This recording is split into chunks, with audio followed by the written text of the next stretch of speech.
صلی اللہ علیہ وسلم سے محبت کرنا یہ ہمارا ایمان کی اساس اور بنیاد ہے۔ جس دل میں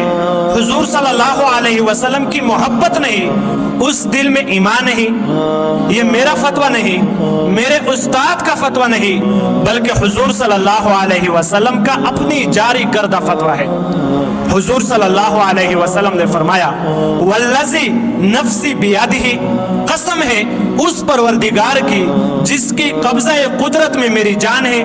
لا یؤمن احدکم، کوئی بندہ اس وقت تک کامل مومن نہیں ہو سکتا حتی اکون احب الیہ من ولدہ وولدہ والناس اجمعین، کہ جب تک میں اس کو محبوب نہ بن جاؤ اپنی اولاد سے، اپنے والد سے اور دنیا کی ساری مخلوق سے۔ یہی وجہ ہے کہ حضور صلی اللہ علیہ وسلم کے ساتھ ہماری محبت ہوگی تو قیامت کے دن ہمیں حضور صلی اللہ علیہ وسلم کی معیت نصیب ہو سکتی ہے، اور اگر ہمارے دل میں حضور صلی اللہ علیہ وسلم کی محبت نہیں تو قیامت کے دن حوض کوثر کا جام ہمیں حضور صلی اللہ علیہ وسلم کے ہاتھ سے کیسے نصیب ہوگا؟ ایک صحابی رسول حضور صلی اللہ علیہ وسلم کی خدمت میں حاضر ہوا، عرض کیا متی تقوم الساعہ، اے اللہ کی نبی قیامت کب واقع ہوگی؟ حضور صلی اللہ علیہ وسلم نے فرمایا ماذا اعددت لہا، آپ نے قیامت کے لیے کیا تیاری کر رکھی ہے؟ صحابی رسول نے فرمایا قال ما اعددت لہا من کثیر صلاۃ ولا صوم ولا صدقۃ، اے اللہ کی نبی میں نے کوئی زیادہ نفل نمازیں نہیں پڑھی، میں نے زیادہ روزے نہیں رکھا اور میں نے زیادہ صدقات بھی نہیں دیے،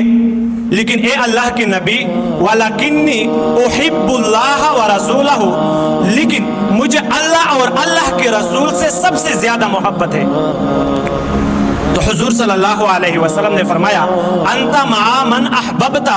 بس کام بن گیا، قیامت کے دن بندہ اسی کے ساتھ اٹھے گا جس کے ساتھ اس کی دنیا میں محبت ہو۔ تو گویا کہ ایمان حضور صلی اللہ علیہ وسلم سے محبت کی بدولت قیامت کے دن ہمیں حضور صلی اللہ علیہ وسلم کی معیت نصیب ہو سکتی ہے۔ اور حضرات صحابہ کرام حضور صلی اللہ علیہ وسلم سے بہت محبت کرتے تھے اور محبت کرنے میں بے مثل اور بے مثال تھے۔ ایک مرتبہ ایک صحابی رسول حضور صلی اللہ علیہ وسلم کی خدمت میں حاضر ہوا، حضور صلی اللہ علیہ وسلم کو سلام کیا، حضور صلی اللہ علیہ وسلم نے اس کو سلام کا جواب دیا، لیکن حضور صلی اللہ علیہ وسلم اس بشاشت کے ساتھ نہیں ملے جس طرح پہلے حضور صلی اللہ علیہ وسلم حضرات صحابہ کرام سے ملتے تھے۔ تو وہ صحابی رسول پریشان ہو گئے اور صحابہ کرام سے پوچھا کہ حضور صلی اللہ علیہ وسلم کو کیا کسی نے میری شکایت لگائی ہے یا مجھ سے کوئی غلطی ہوئی ہے کہ حضور صلی اللہ علیہ وسلم مجھ سے اس کلے چہرے کے ساتھ نہیں ملا جس طرح پہلے حضور صلی اللہ علیہ وسلم حضرات صحابہ کرام سے ملتے تھے، آخر کیا وجہ ہے؟ تو ایک صحابی نے کہا کہ ایک دن ہم حضور صلی اللہ علیہ وسلم کے ساتھ جا رہے تھے، آپ کے سامنے ایک مرتبہ حضور صلی اللہ علیہ وسلم نے آپ کا 2 منزلہ بالاخانہ دیکھا اور حضور صلی اللہ علیہ وسلم نے پوچھا کہ یہ بالاخانہ کس کا ہے؟ تو